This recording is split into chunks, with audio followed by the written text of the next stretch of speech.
Bonjour, je m'appelle Hateb Yousra, je suis spécialiste en amélioration du climat des affaires au sein du programme Compétitivité économique du Maroc de l'USAID.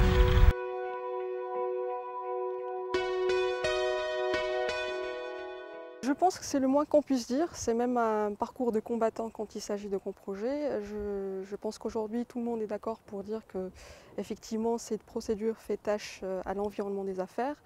D'ailleurs des enquêtes effectuées par l'USAID au cours de ces 2 dernières années sur le climat des affaires donc de l'Oriental et de Doukala Abda ont montré que effectivement donc, il y a un problème de délai, donc de manque de transparence, d'interlocuteurs multiples qui font qu'aujourd'hui c'est difficile, par exemple pour un investisseur souhaitant construire une usine, de voir concrétiser son projet dans les délais. Les demandes d'autorisation de construire sont déposées au niveau de la commune, mais c'est l'agence urbaine qui convoque la commission chargée de les instruire.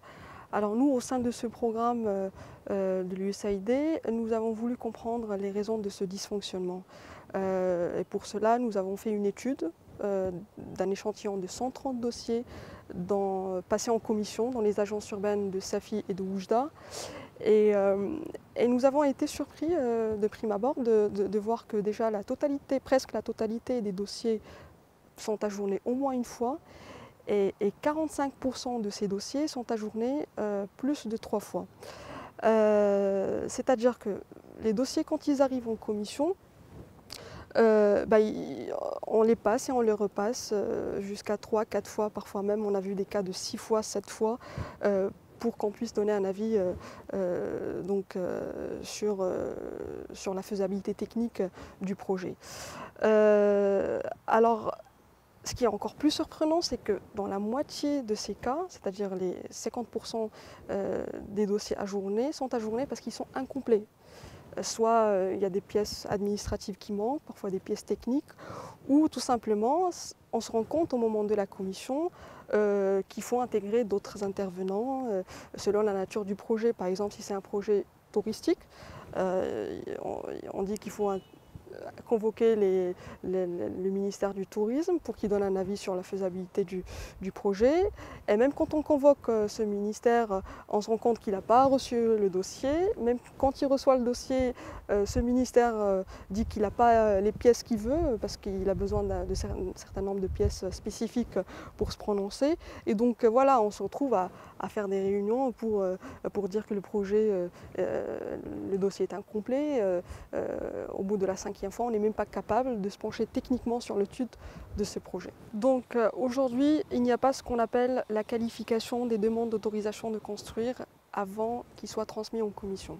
C'est-à-dire les dossiers sont préparés par les architectes de façon standard, ils sont déposés, donc il y a des pièces justificatives standards, ils sont déposés au niveau de la commune et la commune les dispatche autour des administrations classiques qui ont l'habitude de recevoir, d'intervenir sur la procédure.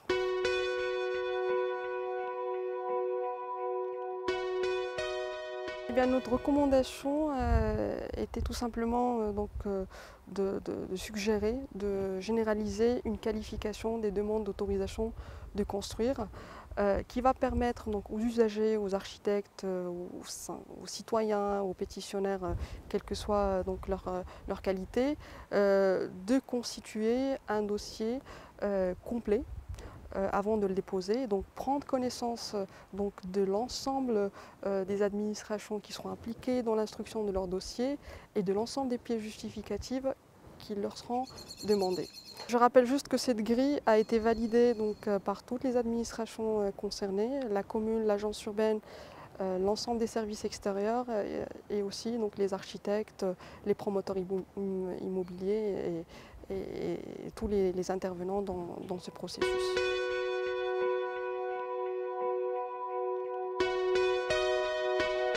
Le portail autorisation de construire.ma est un portail financé par l'USAID.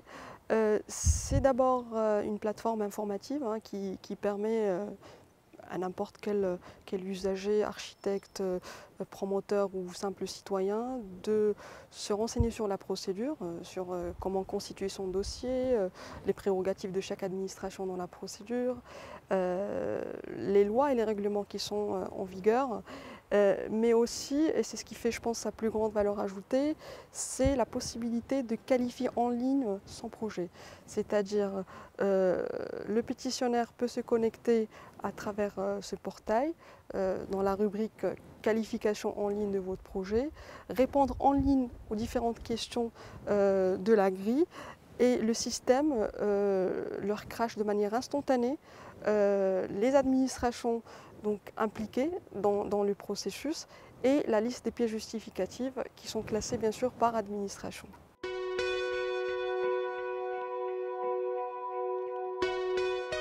Alors concrètement, pour les usagers, tout à l'heure on a parlé de transparence. Eh ben, ce portail va apporter de la transparence donc, pour la procédure. Donc désormais, les architectes, les usagers donc, pourront constituer un dossier parfait. Qui comprend donc, toutes les pièces justificatives donc, nécessaires pour l'instruction de son dossier et aussi recueillir toutes les informations utiles et personnalisées donc, pour son projet. Pour la commune donc, qui avait l'habitude de recevoir donc, des dossiers en vrac avec des pièces justificatives qui ne sont pas forcément classées et qui devaient les dispatcher autour des administrations, va désormais recevoir donc, des dossiers déjà classés par administration, contenant exactement les pièces justificatives que demandent les administrations. Et elle va donc faire une petite vérification sommaire du contenu de chaque enveloppe et donc les envoyer aux administrations concernées. Ces administrations-là, donc, qui avaient aussi l'habitude de soit de ne pas recevoir le dossier ou de recevoir des dossiers incomplets ou qui ne contiennent pas les pièces demandées, donc auront la certitude de recevoir avec ce système des dossiers dans les délais, c'est-à-dire un minimum 4 jours ou 5 jours avant la tenue de la commission. Et ces dossiers-là contiendront exactement les pièces justificatives demandées.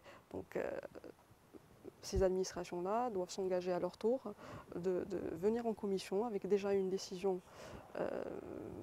préparée et donner donc, une instruction séance tenante en commission.